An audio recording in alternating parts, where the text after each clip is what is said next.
Hello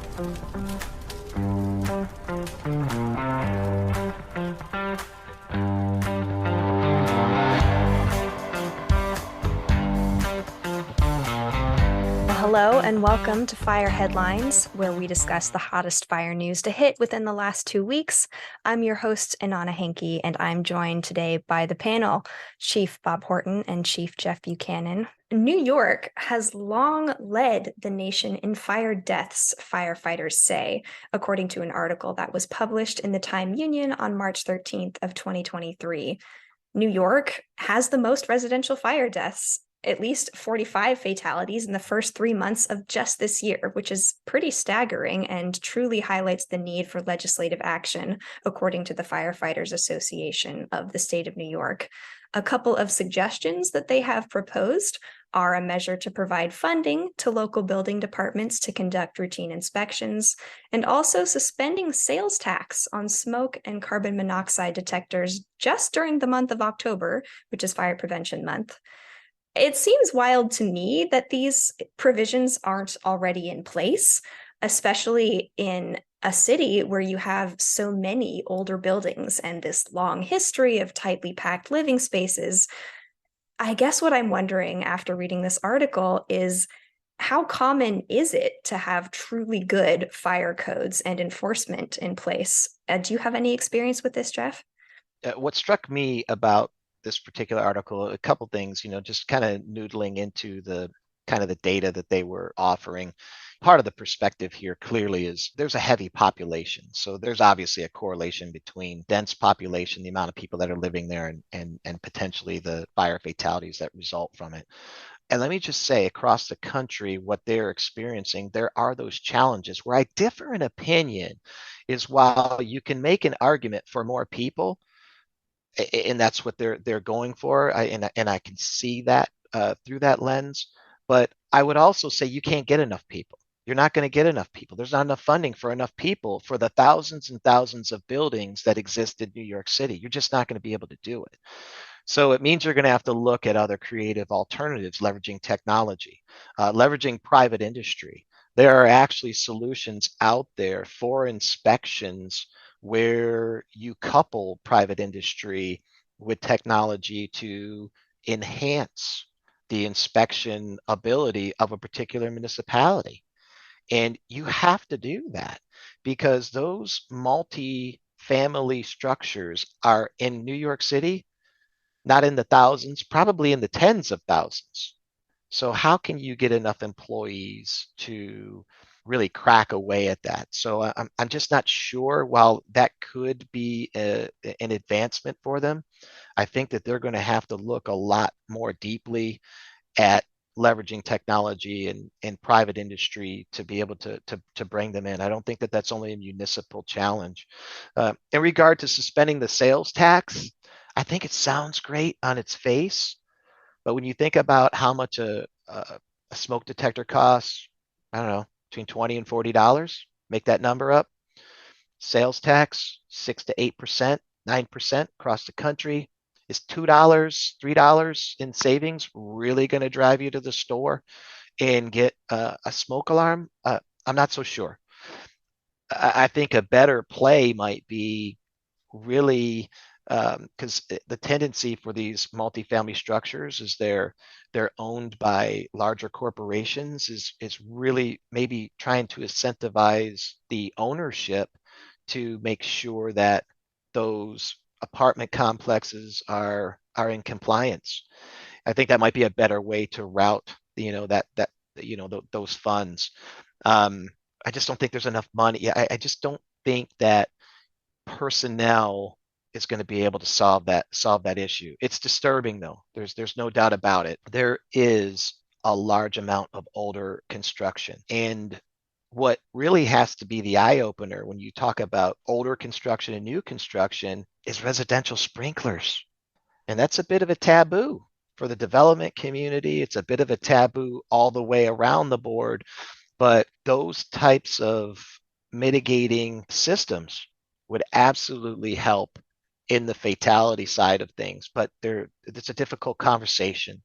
And Bob, you've had a lot of experience in that area. in particular, residential sprinklers, and kind of crack the code there. And I know that you've used technology and leveraged private industry to help aid in your inspection problems in the past. Where do you see that fitting in?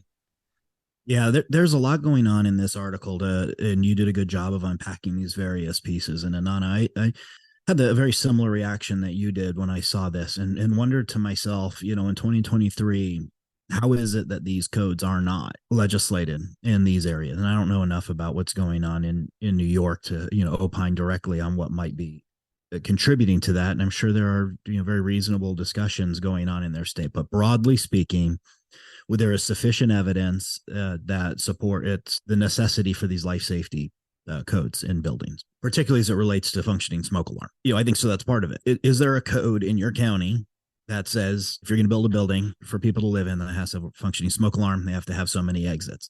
That's routine out west, right? Where we're located, that's normal. And you go into a building today in America, I would assume, like I do, they assume it's built safely. I don't know that it is, but I assume it is, in part because I know the codes the areas that I've lived have been really advanced. There's a lot of tension in the policy space about what Jeff was just talking about, requirement of residential sprinklers and what is the impact of that broadly. Las Vegas implemented that at a time that we were both working down in that region.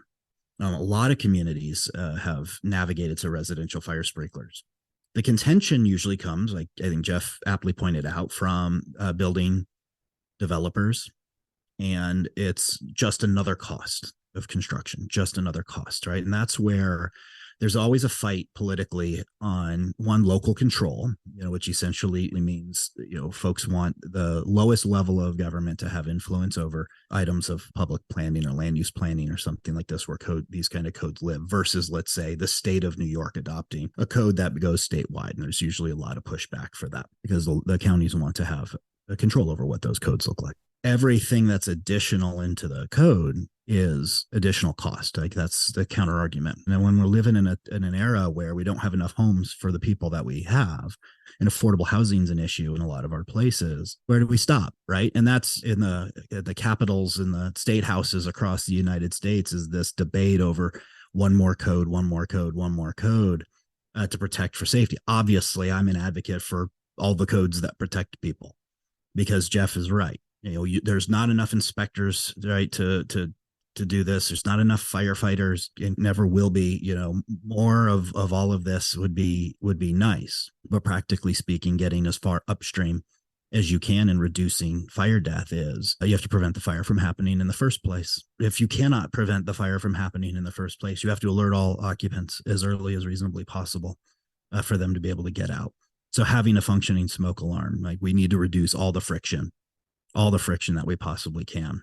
I agree with Jeff. I wonder to the extent that it's successful to suspend the sales tax. I think the interest is, hey, look, this is important, right? And we've done something to help you. And I don't know if it drives it, but I do know that there are other communities for disaster planning, kind of linked to a previous article that we've talked about related to disasters, was when it came time to disaster preparation, they suspended all sales tax on the tools you would need to be successful to weather ready your home, like in Florida for hurricanes in certain areas. I'm familiar that they've done that. We don't have sales tax in Oregon, so that's not an incentive that we would be able to do, but it would be great, right? If you're going to do things to wildfire protect your home, there's no tax on that. So I don't know if what's going on in New York is exclusive to just smoke alarms, or if there's other, public safety things that fall into that tax break. Why not do it, even if there's no evidence to suggest it's effective?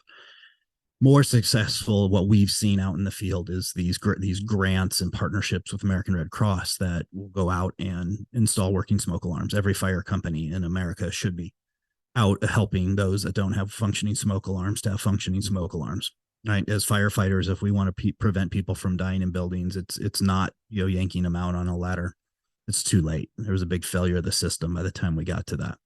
Go in the house, make sure we're in their homes all the time for various reasons. Check for functioning smoke alarms, install one if they don't have one. Like, that should be the norm or where we're at.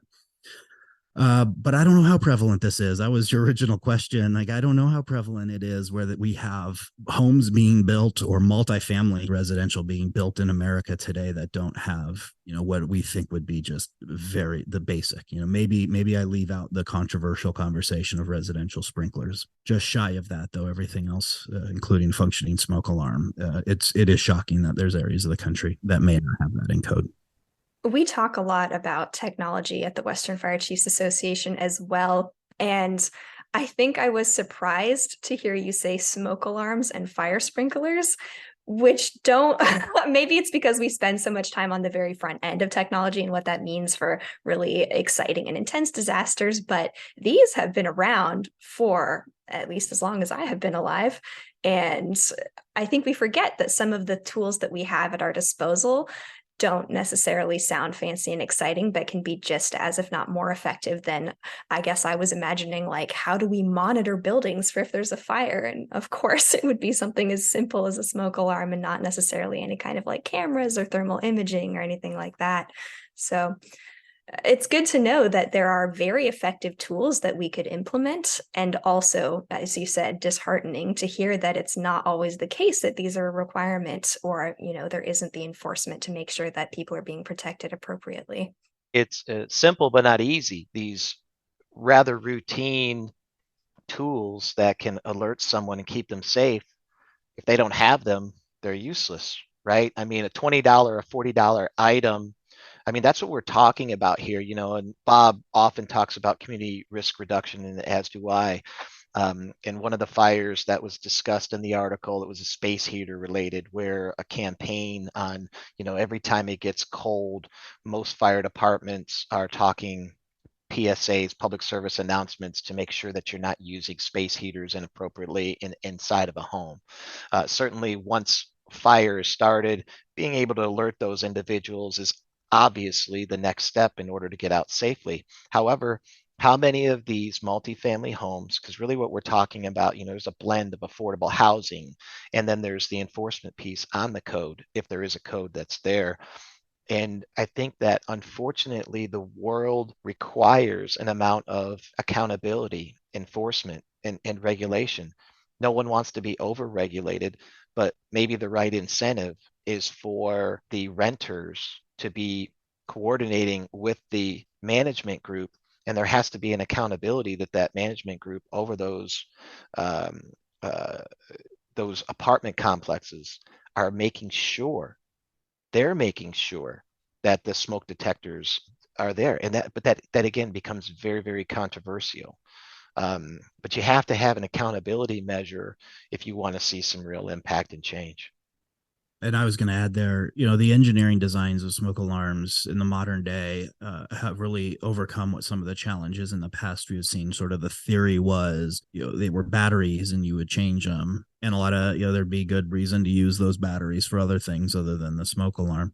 The modern ones that are built, and certainly the ones fire departments are giving away, have built-in batteries that, last long time. And there's no battery to sort of take out and put in a TV remote. And that's at least, to your point, and on a very small level technological advance compared to the types of things that we typically spend time working on. But if we can't, make those function, how valuable is the rest of the stuff? At the end of the day, the bottom line is, if there's an emergency, we should do everything we can do to prevent the fire. But if there's a fire and emergency, the next and most important investment you can make is the $20 to $40 hit that Jeff's talking about to alert you and your family to be able to get out in a reasonable amount of time.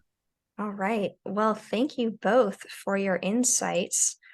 If you want to ask any questions about our podcast, you can contact us at fireheadlines@wfca.com. If you have a question, if you have insights, we would love to hear from you. Bob, Jeff, it's always a pleasure. Thank you both so much. And thank you to our listeners. And we'll catch you all next week for more Fire Headlines.